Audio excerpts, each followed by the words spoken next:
Okay, folks, navigating the complexities of Wall Street can be daunting for investors. Everyone knows that. Well, Richard Alt from Carnegie Investment Counsel is here to help. He knows what he's talking about, and we're going to start this off by talking about being a fiduciary. We have a lot of people come on and talk about money, handling your money, and all that sort of thing, but fiduciary, sort of what you are, is a standout item. And why is that important? Well, I think it's the most important thing for investors when they're looking for counsel to help manage your money. A fiduciary is somebody who makes investment decisions 100% of the time for the benefit of the client. It would be the first question I would ask, are you a fiduciary? And I know in our industry we all sound alike, we look alike, we say the same things, and it's hard to discriminate, but there's really only about 1 to 2% of true advisors are fiduciary investment advisors. And you want somebody to be working on your behalf. You don't want somebody working for a bank or brokerage firms that are just selling you a product. Right.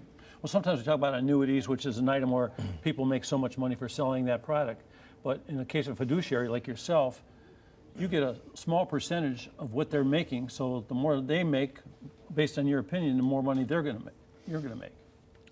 Absolutely. We're very transparent, and there's a half dozen really good registered investment advisors in Northeast Ohio. We happen to be the largest locally owned registered investment advisor, but we're very transparent. We're all transparent about our fees. If your financial advisor cannot describe their fee rate that simple, then they're probably a broker selling commissions. So what kind of questions should a potential investor ask? Like if somebody gives you a call, what should they be asking you to discover how this works for them?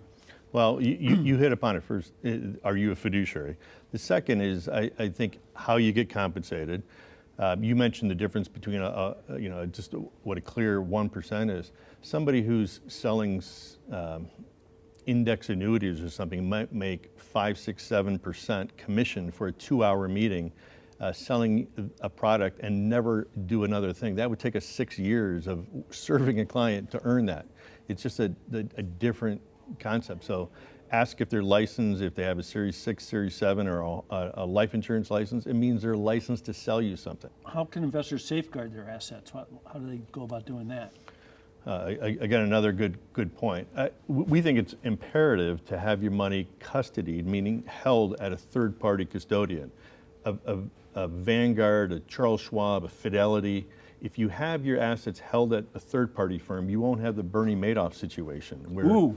Which, by the way, just earlier this month, a North Olmsted person had a Ponzi scheme that was just recently in the paper, absconded with $11 million of clients' money, and it's just they didn't ask the right questions, and they also didn't have a third-party fiduciary holding custodian holding the money.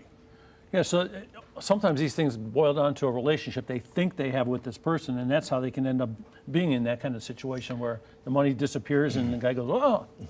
Like we hear that all the time. I really like my guy. My guy or gal who's the investment advisor, they're all nice people. They are. They all sound good, but if they don't have your best interest in line, it's a problem. I'm going to pick this up and tell them, Richard Alt, Carnegie Investment Counsel, you're over there on the east side, right off of Lander Circle. And it doesn't cost you anything. You have any kind of questions, and this is the rest of your life you're thinking about. You're not going to be able to make more money. You don't want to lose your money. Give somebody a call. He's offering his time and service to you and figure out whether you're doing the right thing, and he can help you go the right way. And being a fiduciary can't hurt you. No, people will often spend more time shopping for a car than somebody who's going to give you investment advice for the rest of your life. There you go. Thank you very much. Thank you.